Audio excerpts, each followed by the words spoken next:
ето почва ни тура на къщата на Труман дойдохме. Има малко работа в реставрация. Това е тук градинката. Има си хора, дето подготвят разни нови дъски. Според мен правят покрива. И е интересно. Тия с тура нещо се базикат, затова дойдох да ви покажа. Тук има паркирана и президентската лимузина на Труман, която е Линкълн колата, фирмата. Не знам коя година се пада, но е интересна. С американските знамена. Флорида.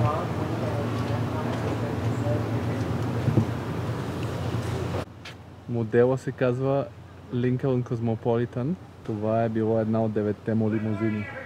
The Navy was invited to come here by our locals to chase pirates out of the Caribbean. Over 2,000 pirates were captured or killed. We became a city in 1828.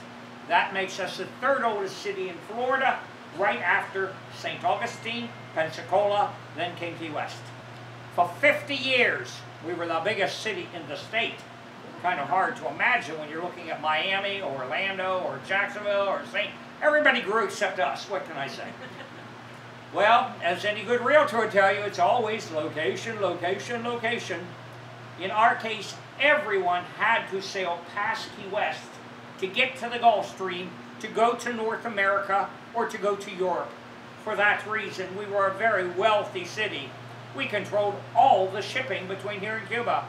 During the American Civil War, when Florida became Confederate, we did not. We remained Union. 299 Confederate ships were captured and tied up in our harbor. We shortened the war by several years. Well, following our Civil War, wouldn't you know it, there was another civil war starting, this time between Cuba and Spain. Our officers could see it coming. Everyone knew it was going to happen. They kept asking for more and more sailors, and eventually the battleship Maine was sent to Key West. Now we had a lot of sailors. Well, guess what? They started writing some ugly letters home to Washington. Their complaint, nice space, no housing. So in 1890, Congress... Току-що ни обясниха, че Труман е идвал тук, за да си почива от тежката работа, тъй като той става президент след като Рузвелт умира от мозъчен тумор по време на Втората световна война. Тук са били базите на американските военноморски сили и той така е можел да командва по-отблизо. И след това му е харесал и казал, че ще идва всеки път, като се почувства изморен. Те мебели са оригиналните мебели. Казаха да не сядаме, но може да си ги разглеждаме. Because it was our base commander's home. It was very plain, very generic, nothing fancy. The president does not care. He is here to rest.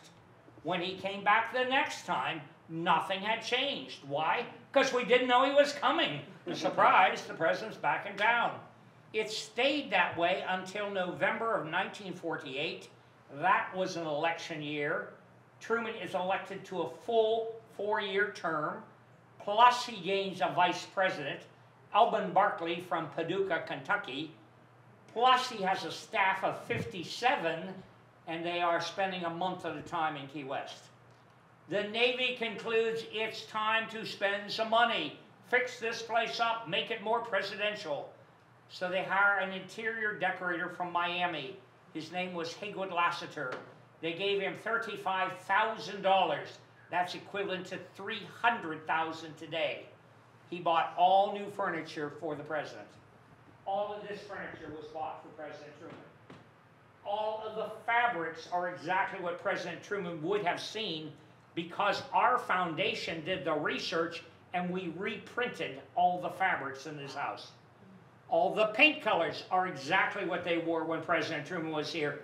We have identified every layer of paint since 1890. The carpets look the same, the wallpaper looks the same. If you have not guessed, I am taking you on a little time travel back to 1949. Now, I just told you that everything was bought for the president. There is an exception, that poker table in the corner. The president loves to play cards. That is his favorite pastime. Every night they played cards from 8 to 11. Well, our cabinet shop made a very special table for the president. It is made of Key West mahogany. It has built-in chip holders on the sides. The ashtrays are 3-inch brass shell casings, and the little cigar holders are machine gun shells. By all means, check it out, take photos if you'd like, then move and someone else can look. It's a very special table for the president. So, who is playing cards with the president? Everyone. The Speaker of the House, Sam Rayburn. The Chief Justice of the Supreme Court, Fred Vincent. The congressional leadership. The military brass. You would think with all those famous people, someone would have taken a photo. No pictures of the president playing in this house. The reason? Most Americans thought poker was gambling, and gambling was considered a sin. And the President of the United States shouldn't be sinning. We're not going to go there. So, as to that nice round top, fits over the whole table, poof, it's now a dining table just like that. Well, the president himself would be sleeping upstairs. He would come down at 7 o'clock in the morning, have a nice breakfast here in the dining room. Following breakfast, he came to this bar. He would ask his Philippine stewards for a Key West heart starter. Does anyone know what a heart starter is? No takers. It was a glass of fresh squeezed Florida orange juice, followed by a shot of bourbon. Bourbon for breakfast, 9 a.m. or 7 a.m. Well, if anyone knew why, they did not say. If anyone wrote it down, we did not find it. Then, about 15 years ago, the Truman Library found a pamphlet. In the back were some notes written by the president. It said, "My physician, Dr. Wallace Graham, has discovered I have an arrhythmia, an irregular heart rate. The doctor wants to start treatment right away." The president is freaked out. Why? Because he has no vice president. He does not want anyone to know he's ill, so he is trying to keep it a secret. His doctor is getting upset because Harry's not listening. Finally, he comes back and says, "I really think you'd be better off with 2 shots of bourbon a day." Well, there the story ends again for a while. I was giving this tour a few years ago. Some very nice people came up afterwards, identified themselves as cardiac specialists, and said, "You know, there really is validity to that advice." Tell me more. Something to tell me more. What I learned was, when you are resting, of course, your heart's resting. Well, that makes sense. When you start moving around, your heart rate goes up. Also makes sense. We throw in the first shot of bourbon, bang, your heart rate goes up considerably faster. That's not the important shot, though. The second shot in the evening, he's playing cards, takes a sip, plays some cards, takes a sip. The second shot of bourbon acts as a blood thinner, preventing plaque from forming in his arteries. No plaque, no stroke, no plaque, no heart attack. Harry drank 2 shots of bourbon a day, lived to age 88. His wife drank 2 shots a day, lived to age 97. I thought this sounded like some great new advice. I went to my doctor. What did my doctor have to say? Just take your pills, Bob, just take your pills.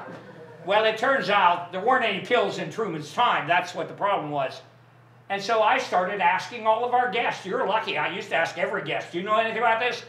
Well, I found out that everyone had a father, a grandfather, an uncle, a brother that had a shot of whiskey, a shot of rum, perhaps cognac, a glass of bourbon, brandy, a glass of wine. Everybody did it. Doctors don't make money selling bourbon. Okay, come with me. We have been talking about Harry Truman, and we are going to talk more about Harry Truman, but he was not the only president here. We have had many, many presidents here. William Howard Taft came in 1912 on his way to Panama. He had started the Panama Canal as Secretary of War under President McKinley. It was the Army Corps of Engineers that built the Panama Canal, so he wants to see it completed. He comes by train to Key West. We had a train in those days. Stayed a few days as a guest of our admiral, and then sailed on to Panama to see the canal. It actually was completed in 1914. Then we have Herbert Hoover. He loved fishing. He was here all the time fishing, and he won many, many, many awards as a skilled angler. he actually ends up buying a home in Key Largo, which is at the other end of the Keys, so that he could be closer and fish even more. Then we have Franklin Roosevelt. In 1920, he developed polio. His doctor told him the warm water of the Florida Keys was therapeutic. It would relieve his pain and suffering, and it might even cure polio. I'm afraid that was wishful thinking. He tried for 7 winters, and while it may have relieved some of his pain and suffering, it certainly did not cure polio. So he ends up moving to Warm Springs, Georgia, where he hoped the mineral springs were perhaps stronger than the salt water of the Keys. Then we have 1949. Dwight Eisenhower came as the chairman of the Joint Chiefs of Staff. They were here for 10 weeks, hammering out the details called the Key West Accords or the Key West Agreements. They are a series of documents that merge the Army and the Navy to form the Department of Defense, create the U.S. Air Force, create the CIA, and create the National Security Council. Rather important stuff. 1961, John Kennedy held his very first international summit at this house with British Prime Minister Harold Macmillan. Officially, the meeting had to do with Laos. Communist rebels were attacking the royal family, the United States and Britain. Групата свършихме тук, сега бързаме да се връщаме към колата. Ето, така изглежда от другата страна. Малкия бял дом в Кий Уест. Интересен беше тура. Вече съм малко по-фен на Труман. И сега бързаме да се върнем при колата, защото дано човека, който ни даде аванс, не си е размислил. И се връщаме набързо там, защото закъсня този, който трябваше да ни даде тура с 10 минути. Сега ще се опитаме да отидем да видим каква е ситуацията при къщата на Хемингуей. И след това ни чакат поне 4 часа пътуване до Майами или по-скоро Форт Лодърдейл, където ни е и третия хотел. Тук нямаше спасение, трябваше да дадем $15 за 3 часа паркинг. По-малко от това не можеше да се плати. И сега отиваме на къщата на Хемингуей да я видиме. След това отиваме да видим най-южната точка и след това изчезваме. Просто няма как. Иначе градчето изглежда симпатично.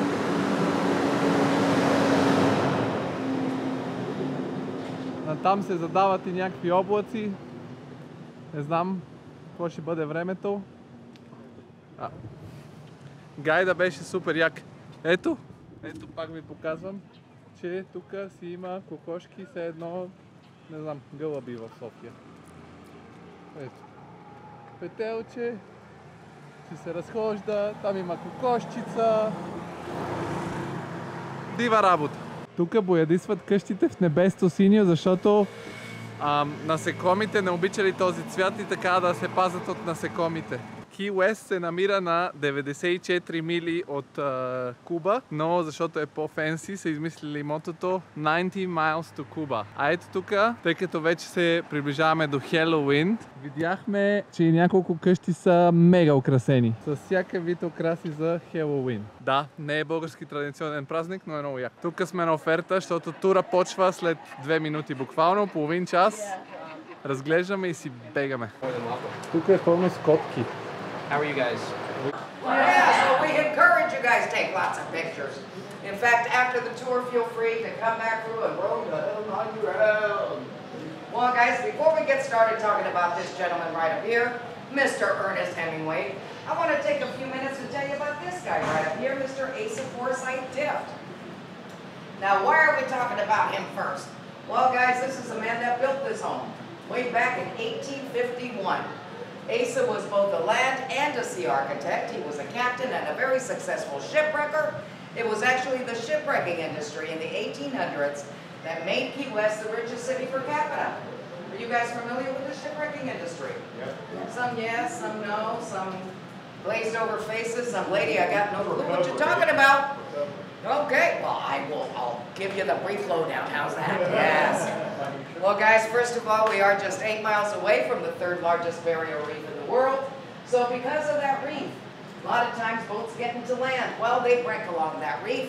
Every time a wreck would occur, The lighthouses, they'd start flashing the lights, ringing the bells, they'd yell out, "Wreck ashore!" Well, the first one out there, that was known as the wreck master. So if it was your boat, I'm so sorry. I really am, yeah. Of course they'd rescue you.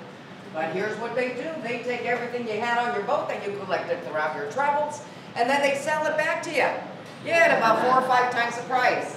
Yeah, sounds like piracy, right? Yeah. Well, it was. It was. I just call them modern-day politicians. Yeah. Now, Asa did pass away in 1889, and he had survived his family during the yellow fever outbreak. So after his passing, there was nobody left to inherit the home. This house lay vacant and dormant for 40 years. That's right. Well, that's actually where Mr. Ernest Hemingway and his second wife, Pauline Pfeiffer, come into the picture.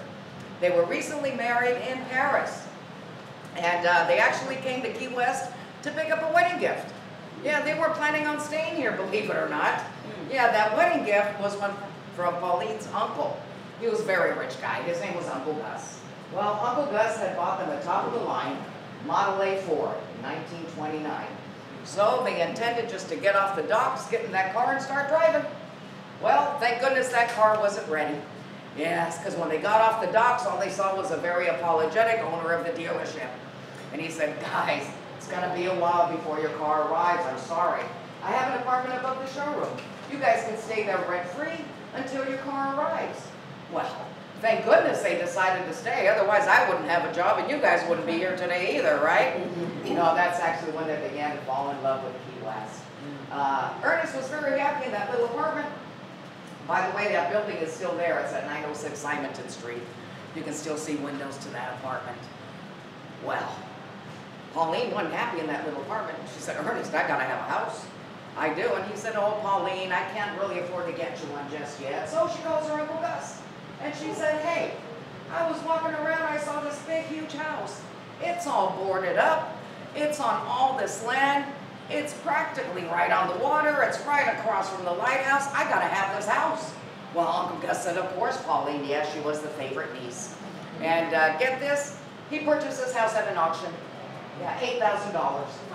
Yeah, and that $8,000 was just the back taxes that were due on the property itself, because there was nobody alive to pay those taxes. Now, Pauline knew she could make something beautiful out of it, and of course she did. After all, she was the fashion editor for Vogue magazine in Paris, and that's where Vogue got started. So she had quite the eye for design. Well, design is one thing, practicality, well, I'll leave that up to you guys.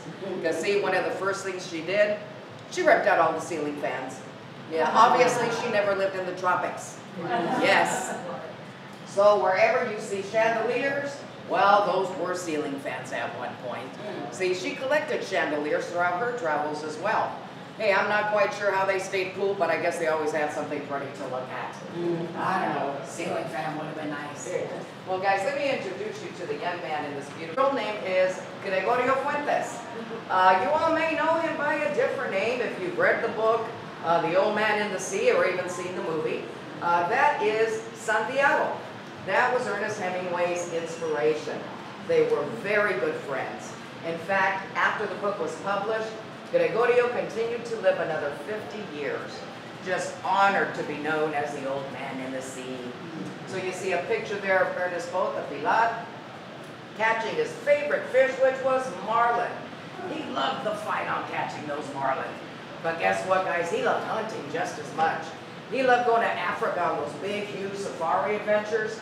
He loved going to Spain for the running of the bulls and the bullfights. He was definitely a man's man, yeah? Yeah. Well, guys, he was more so a ladies' man. Oh, yeah, we're going to talk about those ladies, y'all. We're going to go over to the little dining room, which is right across the hall. From here, it's to the left. A little something about Joe. Yes, this big, beautiful creature here. He has 6 toes. I love you too, buddy. He has 6 toes on all 4 of his big, beautiful paws. Oh, wow. Yeah. Awesome. That's right. All right, guys, I promised y'all some lady talk. Here we go. We're going to start with wife number 1. It's right up here on the left. That is Hadley Richardson. She and Ernest met in 1921. Both of them were actually reporters for their local newspapers just outside Chicago. They met at a cocktail party. They fell in love, relocated, moved to Paris. Yeah, Hadley had been there many times. Well, after all, her best friend lived there. Yeah, that best friend, oh, you're catching on real quick. That best friend, that's Pauline Pfeiffer. Yes. Ernest had had an affair with Pauline for a year before Hadley found out about it. Ernest! Oh, it was January of 1927 he divorced Hadley. May of 27, 5 months later, that's when he married Pauline. A year and a half later, that's when they landed in Key West. That 5-month span, that was the longest he was without a wife. Yeah. Well, guys, this next story actually happened here in Key West. Believe it or not, he met another woman and had another affair. I know, hard to believe, isn't it? The scandal of it all. Well, guys, that was with this woman right down here, Miss Martha Gellhorn. Now, Martha Gellhorn was already a renowned columnist herself. Plus, she was and became the only woman war correspondent. She covered the wars from the 1937 Spanish Civil War all the way up through and including the Gulf War, Desert Storm in 1991. Oh, wow. She was no slouch. Well, she had this little thing for Ernest Hemingway. She was kind of tracking him. Well, there were a couple of things. She wanted to meet her competition. Number one, see, Ernest was not just a novelist. He also was a war correspondent and traveled all over the world. Plus, she heard he was very handsome. Well, she found out he was in Key West. Here's what she did. She rented a place here for a month. She sat at Sloppy Joe's bar every single day, next to Ernest Hemingway's bar stool. She had her prey card. Oh, yes, she did, honey. They both had huge egos, let me tell you. Oh, wow. Because she knew as soon as he met her, she'd have him hooked. Well, the day finally came, and sure enough, in fact, it gets even better. This little dining room table here, they've all had dinner here. Oh, I heard Hadley. You thought I was going to say something else, didn't you? Yeah, I was like, Not that kind of tour, ma'am. Hey, I'm just saying. But it could be. We do that one after midnight. It's no 30. it's 30. So, guys, in fact, he had an affair with Martha for 2 years. 2 years before Pauline found out about it. Yeah. Real players ain't got the hide.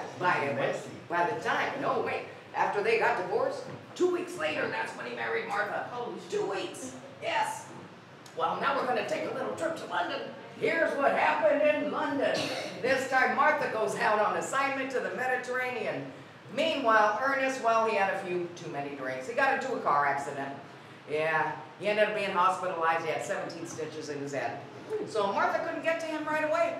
Well, by the time she did, the surprise was on Martha. Guys, where there's Ernest Hemingway, there's booze, there's a party going on. Everybody in the hospital was having a grand old time. The nurses, the doctors, the aides, the other patients, including this woman, Miss Mary Welch, who was laying in his hospital bed next to his side when Martha walked into the room. He ends up divorcing Martha. 6 weeks later, he marries Mary. Mary, I call her Mary the Saint, because she stayed with him throughout the rest of his life. Yeah, she was a very tolerant woman, believe Or she didn't care.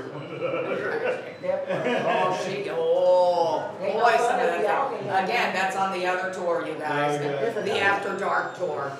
Now, Hadley and Ernest had one son. His name's John. And John was the father to two pretty famous actresses and models back in the day. Some of y'all may have heard of them. Mariel Hemingway and Margot Hemingway. Yep, that was their dad. Pauline and Ernest had two sons, Jack and Gregory. Gregory is holding a cute little white cat. That little kitten's name is Snow White. Snow White was the very first polydactyl or six-toed cat to set foot on this property. Yes, his very good friend, Captain Stanley Dexter, had these cats everywhere. Well, if you had, actually dating back to medieval times, if you had a boat, you had a six-toed cat. Yes, they were known to be good luck. Plus, with all their extra digits, they were excellent hunters. So you had good luck, and whenever you were, whatever destination you were arrived at, you had a very clean boat. Yes, yes. In fact, the Navy even bred these cats and put them on the Navy ships as well. There's your little trivia for the day. You didn't know that, did you? Neither did I till I took this job. Guys, woman Ernest Hemingway did not have an affair with. Yeah. So today we call this the Paris room. Well, guys, let me tell you how he got this scar on his head. So he comes home probably after T10, too many martinis, I'm guessing. And back then you used to have to pull the chain, right, to get the toilet to flush. Well, he kept pulling that chain. That was a stubborn toilet. Let me tell you, it just wouldn't flush. Well, come to find out it wasn't the toilet's fault at all. Nope, he was pulling the wrong chain. Yep, so when he yanked the chain down, the skylight fell on his head. Yeah, he insisted somebody take a picture so he could show off that scar. Yes, I think he had a little demented sense of humor, if you ask me. So guys, you see a picture of a young Ernest Hemingway right there. He was a very handsome man. No wonder Martha was after him, right? I just said it in my head. Yes, it. He was kind And that was also many, many years before he grew in that iconic beard that everyone associates with Ernest today. Well, guys, that very sharp one you see him holding over his arm on that last picture, that is how he chose to end his life at he and Mary's home in Ketchum, Idaho, on July 2nd, 1961. He was born in Oak Park, Illinois, on July 21st, 1899. So he ended his life just a matter of weeks before he would have been 62. But get this, he was not the only one to have committed suicide. His father, his grandfather, his uncle, his brother, his son Gregory, his granddaughter Margot. Yes, it was severe alcoholism, drug abuse, yes, depression. It just ran rampant in the family. Even Hadley's dad actually committed suicide. Hey, I'm convinced that's why they call it practicing medicine. Because back then, the only way these things were treated was with electroshock therapy. His son Gregory underwent 1 round. Ernest underwent 2. And it was after the 2nd round when he was awarded the Pulitzer Prize, and he could not even give the speech. Yeah, they actually gave him cue cards, and he read everything on the cue cards, including the punctuations. So it was shortly after that he chose to end his life.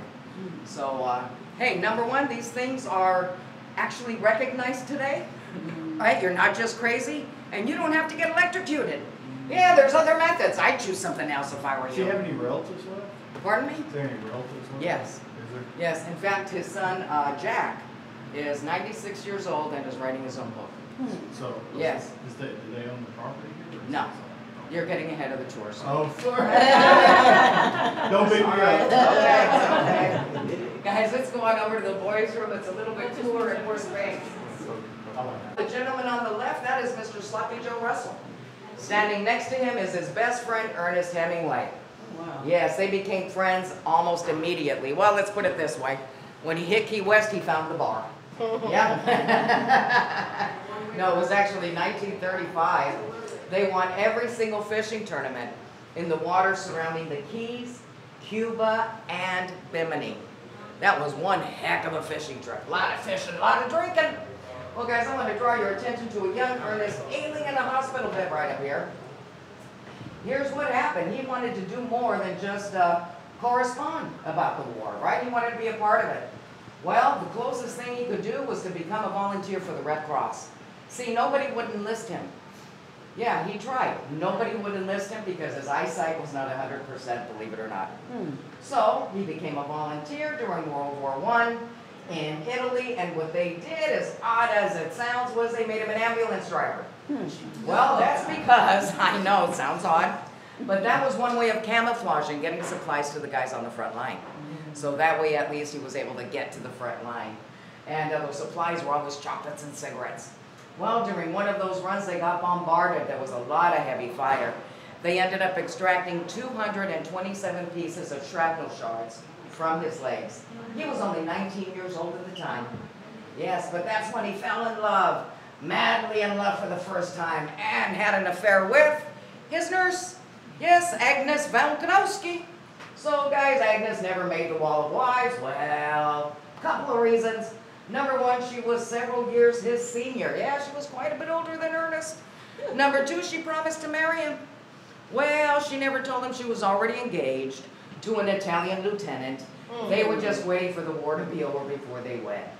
So when he came home to the States, hoping to find Agnes so they could get married, instead he came home to a letter.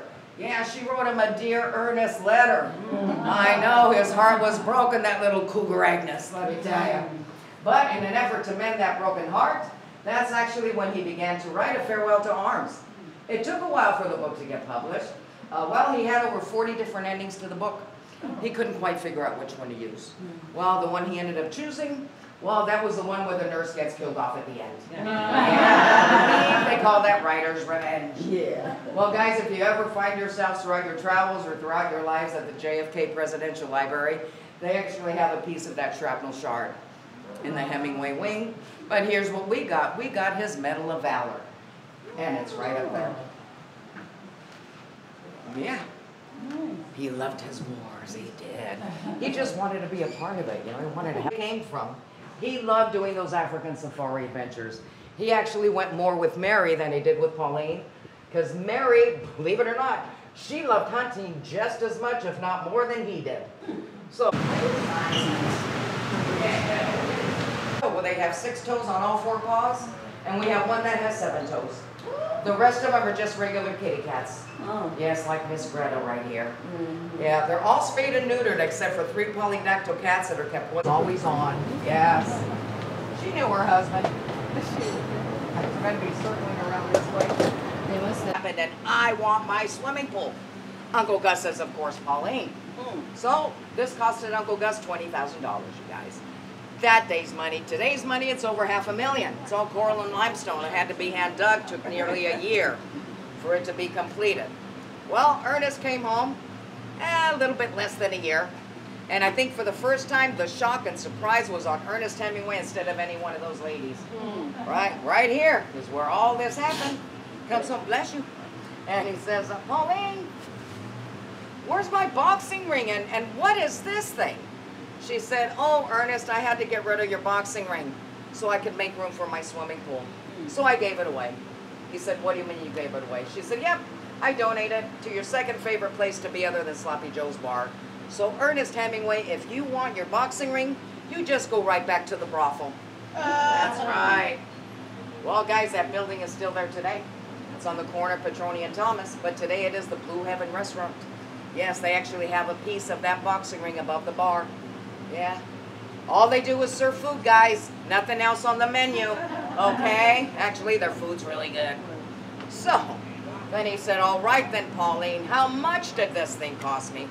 She said, oh, Ernest, it was $20,000. Well, she never told him he didn't pay for it.